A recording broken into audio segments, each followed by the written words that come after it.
hot tonight. I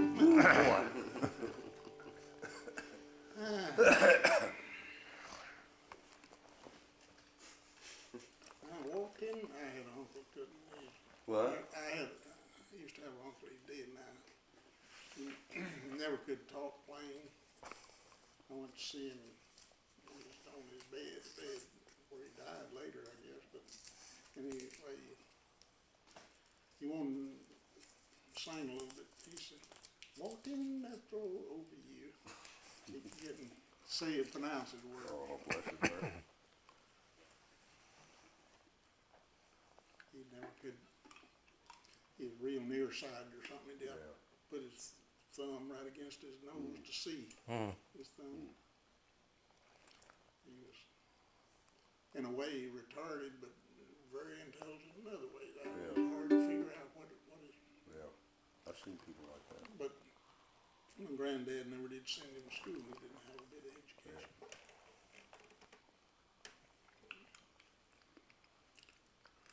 I always had a lot of respect for people who have a retarded child that don't put them in a home.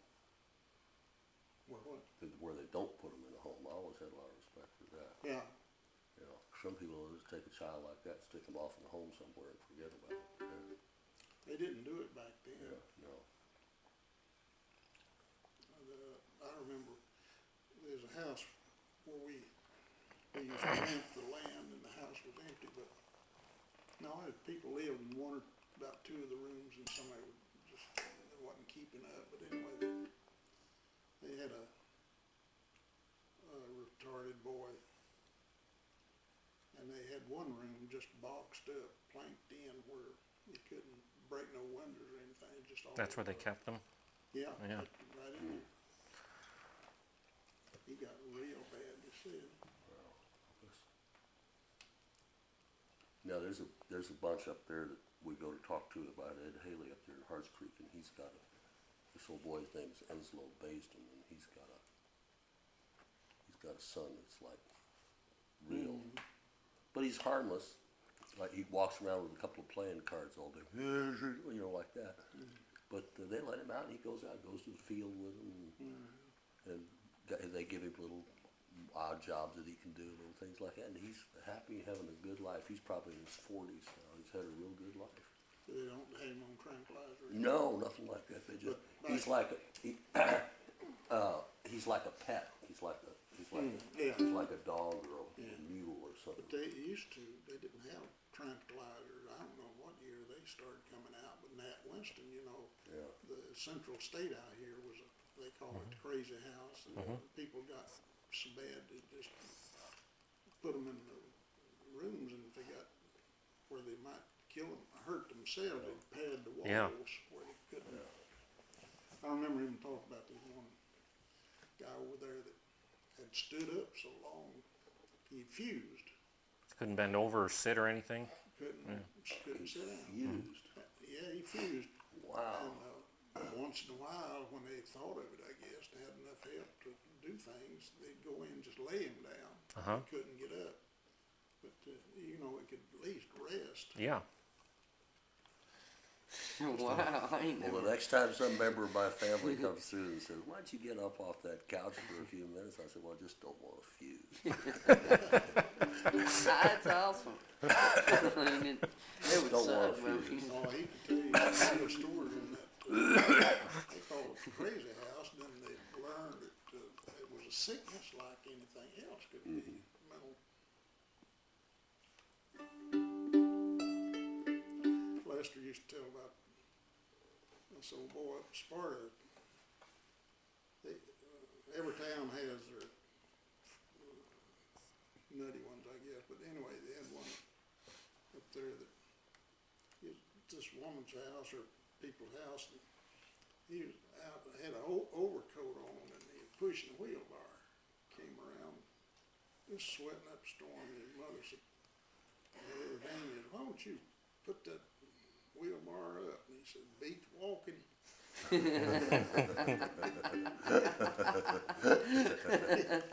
take off chewing that thing. That's funny. Beats walking. That's like the drunk that says, I didn't come in here by a gun, I ain't leaving.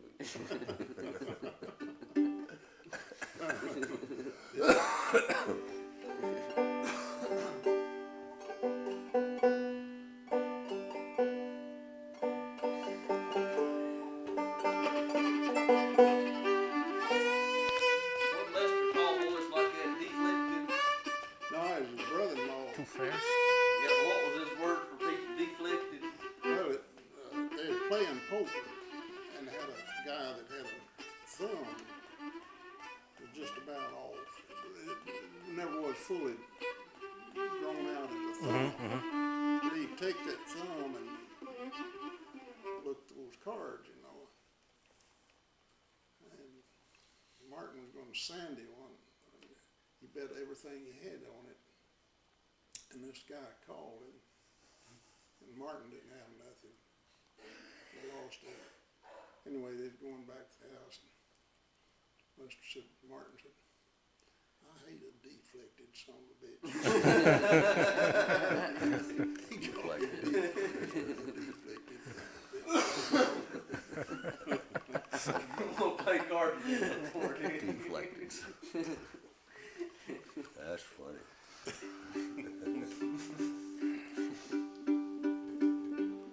Wife went to get a permit one day, and Lester asked, well, you married Lester's sister. Said, where was she? And said, she went to get a permit.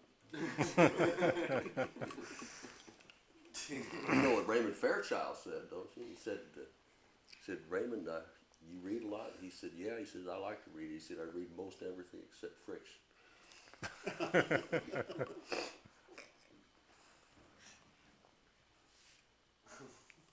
hadn't heard nothing about him lately. He's up at the Museum of Appalachia this year. Is he? Yeah. Plays all the time up there. I Yeah, guess, doesn't he? yeah. Somebody asked him to play a hornpipe. He said, don't play nothing north of Mason-Dixon line.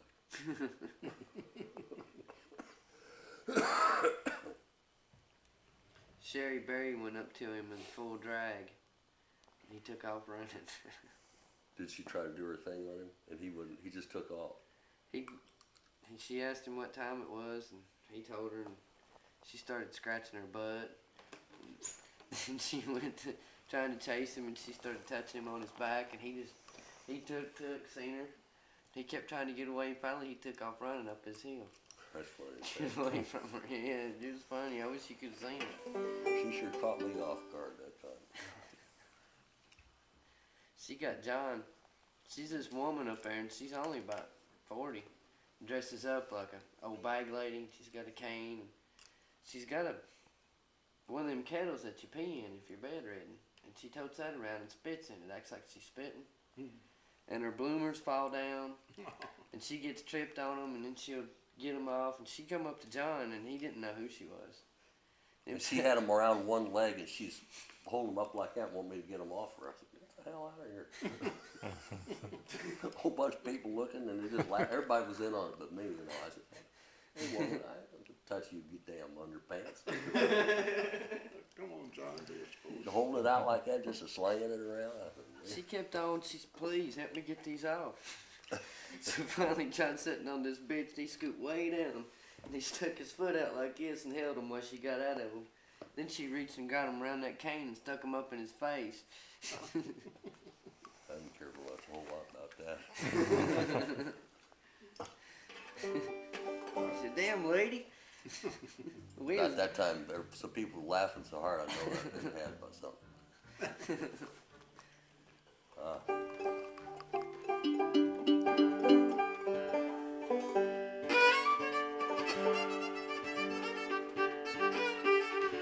Sing one.